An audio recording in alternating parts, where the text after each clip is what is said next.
BTS의 컴백 소식부터 뉴진스 출신 다니엘의 재데뷔 가능성, 그리고 어트랙트와 더기버스, 어도어와 미니진 간의 법적 분쟁까지 최근 K-팝 업계에서 벌어지고 있는 주요 이슈들을 한눈에 정리해보겠습니다. 먼저 BTS의 컴백 관련 소식입니다. 새롭게 공개된 정보에 따르면 1월 16일 빅히트 뮤직은 BTS의 새 앨범과 투어 타이틀을 아리랑으로 공식 발표했습니다. 이 타이틀은 단순한 이름을 넘어 한국의 대표 민요이자 깊은 상징성을 지닌 문화적 유산을 담고 있어 큰 의미를 갖습니다. 아리랑은 명확한 정의가 없지만 보통 그리움과 이별, 슬픔, 희망 등 다양한 감정을 표현합니다. 사랑하는 사람을 비유적으로 상징하기도 하며 한국의 아픈 역사와 분단, 상실의 정서를 담고 있어 그 울림이 남다릅니다. BTS가 아리랑을 컴백 타이틀로 선택한 것은 의도적인 메시지로 해석됩니다.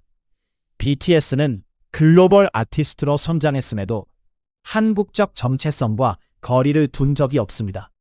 전통 악기를 활용한 음악, 한복을 입은 무대, 한국의 역사와 사회적 메시지를 음악에 녹여내며 자신들의 뿌리를 꾸준히 드러내왔습니다. 이번 컴백은 군 복무를 마치고 약 4년 만에 완전체로 복귀하는 시점입니다. 아리랑이라는 타이틀에는 재회와 귀환, 그리고 다시 고향으로 돌아온다는 강한 메시지가 담겨 있습니다. 이는 전 세계 팬들과 다시 만나는 BTS의 현실과도 잘 맞아떨어집니다. 앨범 구성 역시 이러한 메시지를 뒷받침합니다. 실물 앨범은 Rooted in Korea, Rooted in Music, Living Legend 3가지 버전으로 출시되며 위버스 버전도 함께 공개될 예정입니다. 버전명만 보아도 이번 활동이 한국의 역사와 정체성, 그리고 BTS가 쌓아온 유산을 중심으로 전개될 것임을 알 수 있습니다. 앨범은 3월 20일 발매 예정입니다. 팬이라면 주목해야 할 소식입니다. 한편 최근에는 뉴진스 전 멤버 다니엘의 향후 행보에도 관심이 쏠리고 있습니다. 특히 더블랙 레이블에서 재데뷔를 준비 중이라는 소문이 돌며 화제가 됐습니다. 어도어가 다니엘과의 계약을 종료하고 소송을 진행한 이후 그녀의 미래에 대한 궁금증이 커졌습니다.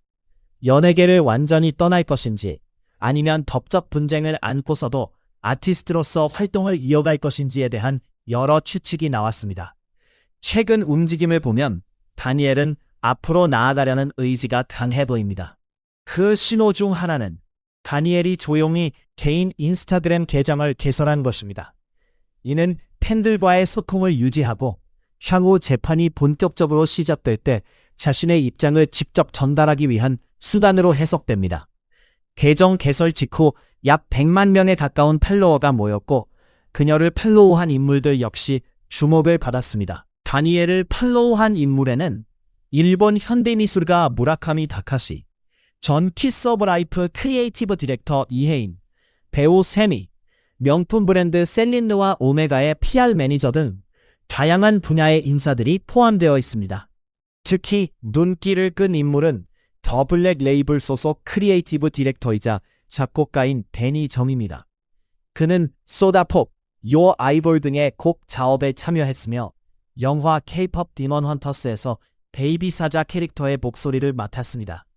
그의 팔로우로 인해 다니엘이 더블랙 레이블과 접촉 중이거나 재데뷔를 준비 중이라는 추측이 다시 불붙었습니다. 더불어 과거 드림 아카데미 참가자였던 마스 또한 다니엘을 팔로우하면서 두 사람이 함께 글로벌 그룹으로 데뷔할 가능성까지 거론되고 있습니다. 반응은 엇갈렸습니다. 일부는 농담 삼아 드림 라인업을 선산하며 즐거워하는 반면 또 다른 일부는 다니엘을 공격하며 그녀가 이전 그룹에 남기 위해 노력했다는 말을 거짓으로 몰아가기도 했습니다. 그러나 다니엘이 겪은 상황을 고려하면 당장 다른 기획사와 계약하거나 새 그룹으로 데뷔할 가능성은 매우 낮다는 의견도 많습니다. 중요한 점은 이 모든 이야기가 아직 공식적으로 확인된 사실이 아니라는 것입니다. 다니엘 본인이나 더 블랙 레이블 측의 공식 입장이 나오기 전까지는 단정해서는 안 됩니다. 다음은 올데이 프로젝트 멤버 애니의 소식입니다.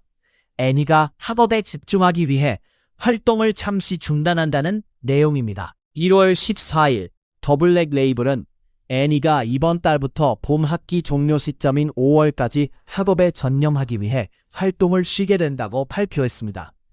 애니는 이 기간 동안 뉴욕에 머무르며 학교 생활에 집중할 예정입니다.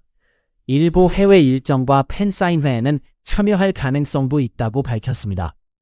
올데이 프로젝트는 다른 멤버들의 개별 활동을 중심으로 이어질 예정입니다.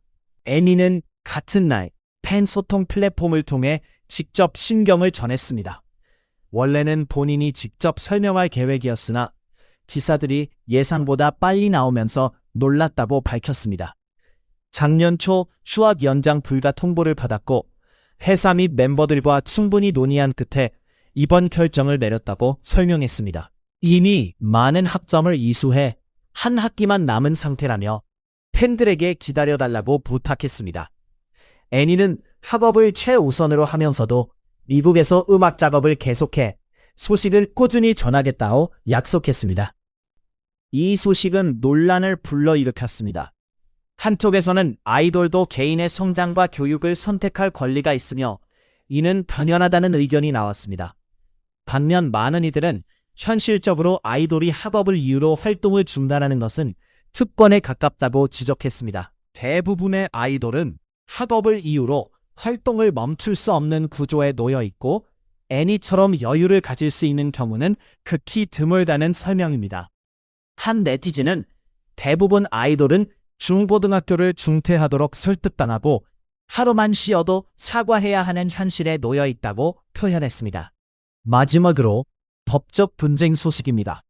먼저 어트랙트와 더기버스 그리고 CEO 안성일 사이의 소송입니다. 이 분쟁은 피프티가 슈피드로 큰 성공을 거둔 직후 시작됐습니다. 당시 멤버 3명이 전속계약 효력정지 가처분을 신청했고 어트랙트는 외부 세력이 개입했다고 주장했습니다.